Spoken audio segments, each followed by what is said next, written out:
Hello friends, welcome to my channel. நம்ம சேனலில் pleated கவுனை பற்றி தான் பார்க்க போகிறோம். இந்த ப்ளீட்டிங் பார்த்தீங்கன்னா நைஃப் ப்ளீட்டை பற்றி தான் பார்க்க போகிறோம் இன்னைக்கு. அந்த நைஃப் ப்ளீட்டு நம்ம பட்டு பாவையில் லாங் கவுனில் சாரீ டு கன்வர்ஷன் ட்ரெஸ்ஸில் எல்லாத்துலேயுமே நம்ம யூஸ் பண்ணிக்கலாம். இது பார்த்தீங்கன்னா உங்களுக்கு எந்த இடத்துல அந்த ப்ளீட்டு வேணுமோ அந்த இடத்துல வந்து அந்த ஆக்சுவலாக வேஸ்ட் சைஸ் வேணால் வேஸ்ட் ரவுண்டும், ஹிப் சைஸ் வேணால் ஹிப் ரவுண்டும் நம்ம மார்க் பண்ணிக்கணும். இப்போ நீங்கள் பார்த்துருக்கிறது பார்த்தீங்கன்னா ஒரு பேசிக் பாடிஸோட நம்ம கீழே வந்து ப்ளீட்டை வந்து அட்டாச் பண்ணியிருக்கோம்.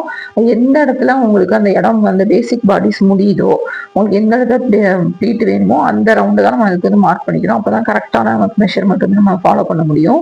பேசிக் பாடிஸோட ஒரு ப்ளீட் அட்டாச் பண்ணலாம், இல்லை ஒரு பாடி கவுனோட நம்ம அட்டாச் பண்ணலாம், இப்போ ஒரு கிராப் டாப்போட அட்டாச் பண்ணலாம். அது மாதிரி பண்ணுறப்ப தான் உங்களுக்கு வந்து ஈஸியாக இருக்கும். அதோட ரவுண்டு எடுத்துக்கணும். அதான் சிம்பிளாக வந்து எந்த இடத்துல நீங்கள் அட்டாச் பண்ணுறீங்கன்னா அந்த ரவுண்டு எடுத்துக்கணும். இப்போ நான் வேஸ்ட் சைஸ் பார்த்தீங்கன்னா என்னோட வேஸ்ட் சைஸு கிட்ஸுக்கு பார்த்தீங்கன்னா 20 வந்து 3ஆல் மல்டிப்ளை பண்ணோம் அப்படின்னா 60 இன்ச்சஸ் வருது. அந்த 60 வந்து நம்ம 40ஆல் டிவைட் பண்ணுறோம்.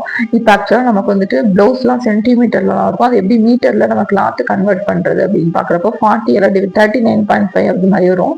அது வந்து நீங்கள் 40 எடுத்துக்கணும். நமக்கு வந்து 1.5 மீட்டர் வருது. ஆக்சுவலாக 1.5 மீட்டர் வருது. ஒரு கிட்ஸுக்கு 20 சைஸ் உள்ள கிட்ஸுக்கு 1.5 மீட்டர் நமக்கு துணி தேவைப்படுது. வீட்லயே அழகா நீங்க எவ்வளவு துணி தேவைப்படுதுங்கிறத நீங்க கண்டுபிடிச்சிட்டு போயிடலாம். இப்போ அடல்ட்டுக்கு பார்த்தீங்கன்னா 32 சைஸ்க்கு சேம் ஃபார்முலா தான். எந்த 50 சைஸ் ஆனாலும் இது சேம் ஃபார்முலா தான். 96 வருது. இப்போ வந்து 40ஆல் டிவைட் பண்ணுறப்போ 2.4, இதை ரவுண்ட் அப் பண்ணுறப்போ 2.5 மீட்டர் வருது. இதை நம்ம எப்படி கிளாத்ல மார்க் பண்ணி எப்படி ஸ்டிச் பண்ணுறதுல பார்க்கலாங்க. இப்போ நம்ம மேலேயும் கீழேயும் 1 இன்ச் ஈக்குவலாக 1 ஃபுல்லாக நம்ம மார்க் பண்ணிக்கிறோம். அதே மாதிரி கிளாத்துல இருந்து கீழே மார்க் பண்ணிக்கிறோம். மார்க் பண்ணிட்டு ஃபர்ஸ்ட் லைனையும் லாஸ்ட் லைனையும் விட்டுருந்தோம். ஏன் அப்படின்னா நம்ம சீமுக்காக அட்டாச் பண்ணுறதுக்காக விட்டுருந்தோம். இப்போ 1 2 3 1 2 3 1 2 3 1 2 3 அப்படின்னு மார்க் பண்ணிக்கிறோம். இப்போ நம்ம 1 லைனை 3ல வைக்கிறோம். ஆக்சுவலாக 2 வந்து உள்ளார போயிடும். ப்ளீட்டில் வந்து நம்ம உள்ளார போயிடும். 1 3 1 3 1 3 இதே நீங்கள் ஃபாலோ பண்ணிட்டு வந்தீங்கன்னா ப்ளீட்டு வந்து உங்களுக்கு சேம் சைஸில் இருக்கும்.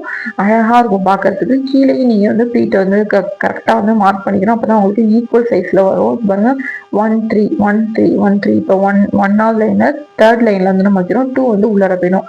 இதே மாதிரி நீங்க பண்றப்ப நைஃப் ப்ளீட் வந்து உங்களுக்கு கரெக்டா அரேஞ்ச் ஆகும். இந்த மேலையும் கீழே நம்ம ஸ்டிச்சஸ் போட்டுக்கிட்டா ப்ளீட்டர் வந்து நம்ம மாறாம இருக்கும். நீங்க உங்களுக்கு ஃபேப்ரிக் எவ்வளவு தேவைப்படுது அப்படிங்கிறத நீங்க ஆல்ரெடி நீங்க வந்து கண்டுபிடிச்சிடலாம். ஈஸியா இருக்கும் இந்த மெத்தடு. இதே மாதிரி வீடியோஸ் வேணா ஷேர் பண்ணுங்க, சப்ஸ்கிரைப் பண்ணுங்க, லைக் பண்ணுங்க. தேங்க்யூ.